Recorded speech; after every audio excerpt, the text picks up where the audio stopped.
Hi everybody, hope you and yours are well. This is Avrohom Czapnik from the Jewish Learning Exchange in Los Angeles. What makes somebody great in Judaism? It's not fame and fortune. Let's find out. This week's Torah portion is Parshat Mishpatim. Mishpatim is a portion with so many different laws, many related to interpersonal relationships, from how do you figure out paying for damages, as well as respecting a convert. The commandment of lending money to the poor and not to cause pain to an orphan or a widow, to helping unload an animal with its load, to the responsibility a man has to his wife. But the Torah tells us and teaches us by example. The great people we have are tzaddikim, as they are called, the righteous, not only because of their scholarship, not only because of their meticulousness in Jewish law, not only because of all the accomplishments they have for the Jewish people as a whole, and not only for working on their character and always trying to improve, but also for being focused on the little things and not just on the big picture, but looking and having a deep feeling and sensitivity for individual people. Let me give you some examples. The great Hasidic Rabbi, Reb Mordechai of Hanesteipel, fell ill and needed treatment, and the doctor told him the treatment that he would get would require a hot poker to be poked into him, and he needs to be tied down because it's very painful. He's going to jump, and he needs to be tied down. And he said, no, I don't need to be tied down.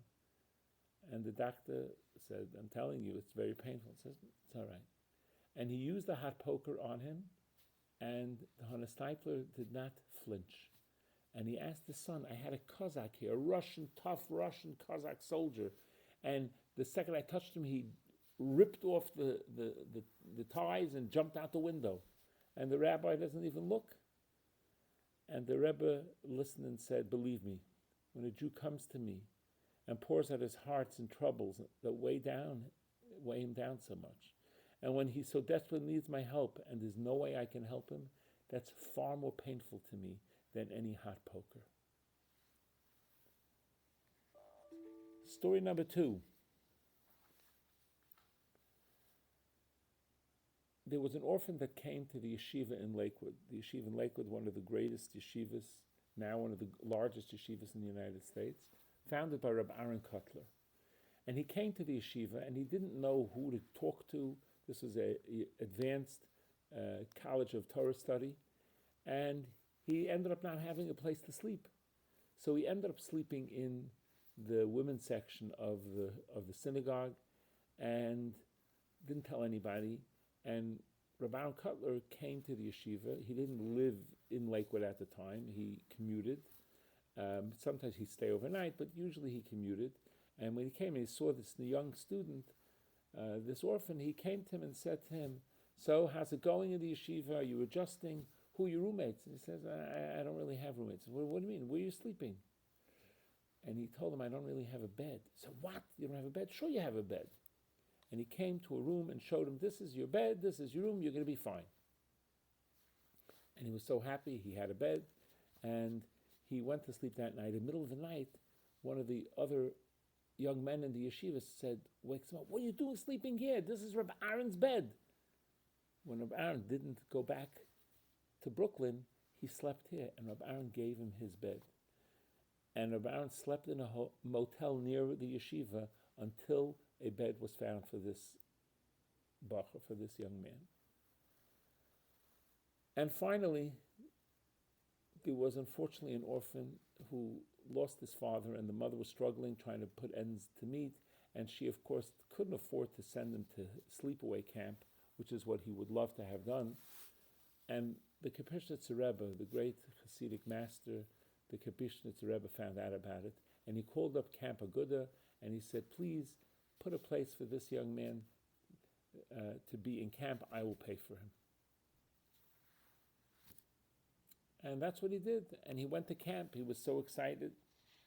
And the Kapishlis Rebbe said to take care of it. Now, visiting day came, and this mother told this young boy, I'm sorry I can't visit you, I have to work, and I'm sorry I can't be there for your visiting day. So he felt badly. Everybody else was getting visitors. Parents, relatives were coming, but he didn't have anybody to come visit him.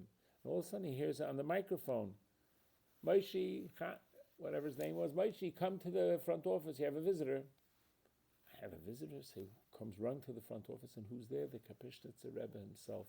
Traveled 2 hours from Brooklyn, from Manhattan, and to visit him in spite of his busy schedule, with his Torah study and helping people and taking care of all different things. He came to visit the young orphan who had nobody else to visit him on visiting day, just to make him feel good. So the righteous people carry a dual burden. They carry the burden of the congregation, of the entirety of the Jewish people, but they don't forget the individual. May we be so inspired to emulate them, emulate their example of sensitivity and of righteousness and of kindness and of trying to be meticulous in Jewish law, but not to forget the individuals along the way, and do what we can to help everybody of all stripes and colors. That maybe we're above that because we're great. No, every individual counts, and every little act becomes very, very big in the eyes of the Almighty, and that's what makes simple people great, and great people even greater. Have a great Shabbos. All the best.